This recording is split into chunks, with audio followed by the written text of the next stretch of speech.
نەورۆز و ناسیۆنالیستە توندڕەوەکان.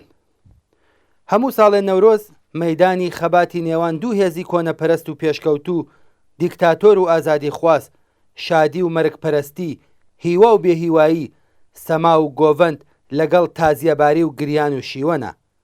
کۆماری ئیسلامی ئێران لەشکری بەرینی ئاخوند و ناوەندە ئاینیەکان لە ئێران، تاڵەبان لە ئەفغانستان، ڕەوتە تیرۆریستە ئیسلامیەکانی ناوچەکە، ئەردۆغان و شێڤینیزمی تورک، هەر هەمویان بەرەنگاری شادی نەورۆزی و ڕێوڕەسمە ڕەنگا و ڕەنگەکانی خەڵک دەبنەوە.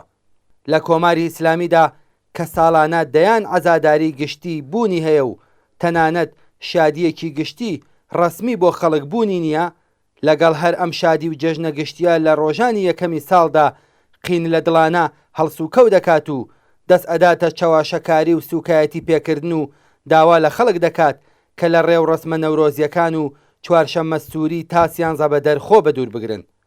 تاڵەبان لە ئەفغانستان و پۆلیس و دەستگا ئەمنیەکانی تورکیا بە دڕندەییەوە لە گیانی مشتاقان و هۆگرانی ڕێوڕەسمە نەورۆزیەکان بەردەبن و دوژمنایەتی خۆیان لەگەڵ شادی، مۆسیقا و بەشداری بەرینی خەڵک نیشانەدەن. لە تورکیا نەورۆز لەگەڵ خەباتی خەڵکی کوردستان بۆ نەمانی ستەمی نەتەوەیی و وەدیهاتنی ئازادی و بەرابەری گرەی خواردووە و ناسیۆنالیزمی تونداژووی تورک لەگەڵی دوژمنایەتیەکی ئاشتی هەڵنەگری هەیە.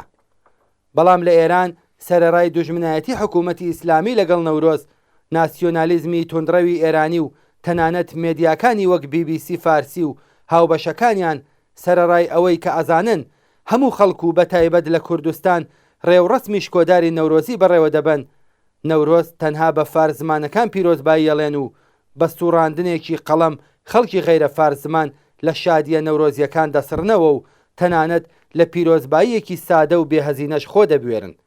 لە ئێرانێک کە هەموو خەڵکی ئەم وڵاتە نەورۆز جێژن دەگرن، زۆر زیاتر لە نیوەی خەڵکی ئێران فارس زمان نین و زمانەکانی کوردی، بەلوچی، تورکەمەنی، عەرەبی، ئازەری و هیتر زمانی دایکیانە.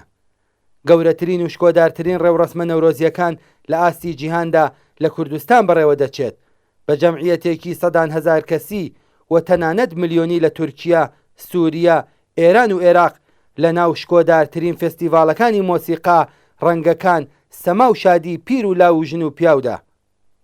سەرەڕای ئەوەی کە دەزانن نەورۆز تایبەت بە هیچ نەتەوە و زمانێک نییە، هیچ تایەفە و نەتەوەیەک خاوەنی نەورۆز نییە، بەڵام دیسان مێدیاکانی وەک BBC فارسی و ناسیۆنالیزمی توندڕەوی ئێرانی هەوڵەدەن نەورۆز بە بەشێکی تایبەت لە خەڵکو و فارس زمانەکان سنووردار بکەنەوە و تەپڵی ناکۆکی زمانی و دووبەرەکایەتی بکوتن.